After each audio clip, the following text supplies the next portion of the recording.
Okay, my five people. One, two, three, four, five.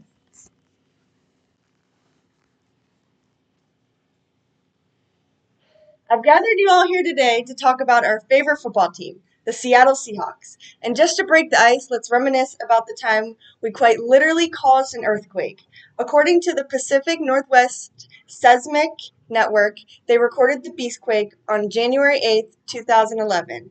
It occurred when Marshawn Lynch, aka Beast Mode, rumbled through the New Orleans Saints defense for an epic 67-yard touchdown run, considered by many to be the greatest in NFL history. And that's just a little piece of the magic that Seattle brings to the table. And I will start at the beginning of the Seahawks journey, where decade by decade, a strong, dominant team is being put together. And I won't forget to mention the notable players and staff. The tale of the Seattle Seahawks starts in 1974 when the NFL announced Seattle would receive an expansion team. After more than 20,000 fan suggestions, the name Seahawks was the lucky winner, paying tribute to the region's indigenous heritage and the osprey native to the Northwest. The team's distinctive blue, green, and silver colors were to represent the natural beauty of Seattle's mountains, forests, and waters.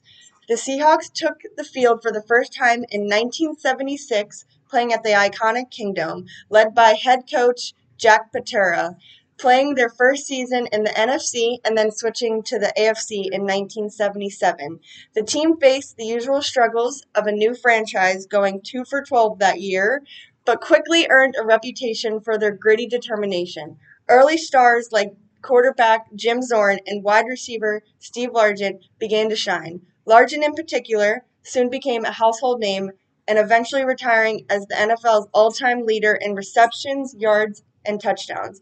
But despite their defensive struggles, the Seahawks seemed to draw in larger crowds than the Tampa Bay Buccaneers, who also joined the league the same year as them.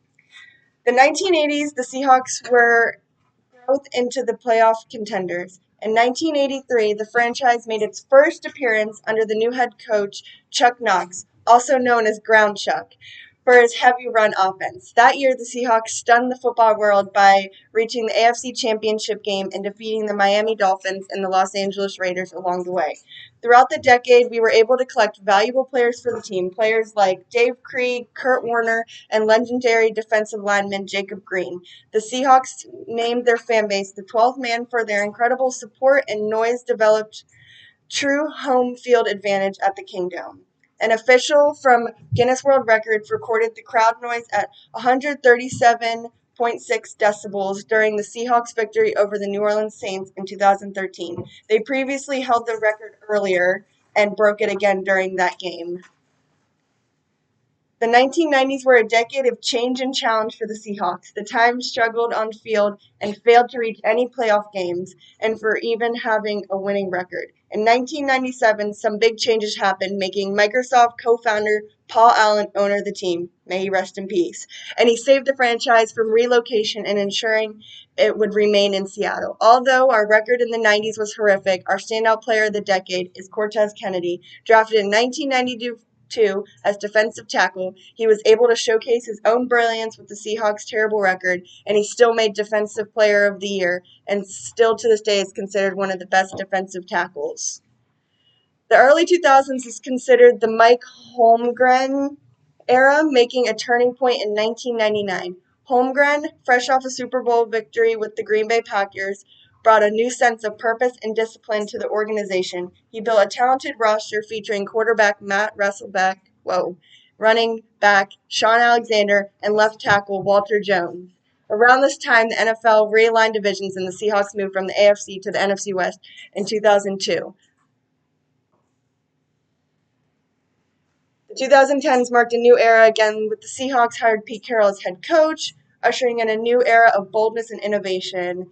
Carroll assembled one of the most dominant defenses in history, famously known as the Legion of Boom, anchored by hard-hitting safety Cam Chancellor, dynamic playmaker Earl Thomas, and outspoken cornerback Richard Sherman. The Seahawks defense struck fear into their offenses across the league, And man, what a time it was to be alive. I never loved watching football more than these days. At quarterback, a young Russell Wilson emerged as leader, combining poise, athleticism, and unshakable confidence. And in 2013, the Seahawks finished with a 13-3 record and triumphed to the Super Bowl with a resounding 43-8 victory over the Denver Broncos. This was the Seahawks' first Super Bowl, and everyone doubted them and had something to say, but they remained powerful and looked at how much success it was.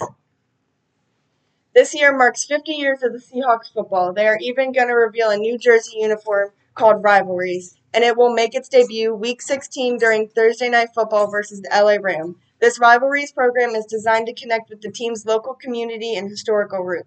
What's a better team other than the Seahawks for this design? The Seattle Seahawks represent more than just a sport, but it allows the community to come together and cheer on their team. And throughout the years, the Seahawks have proved to be a hard-working and driven team, even though the tough years we have stuck with them. Thank you all for joining me again.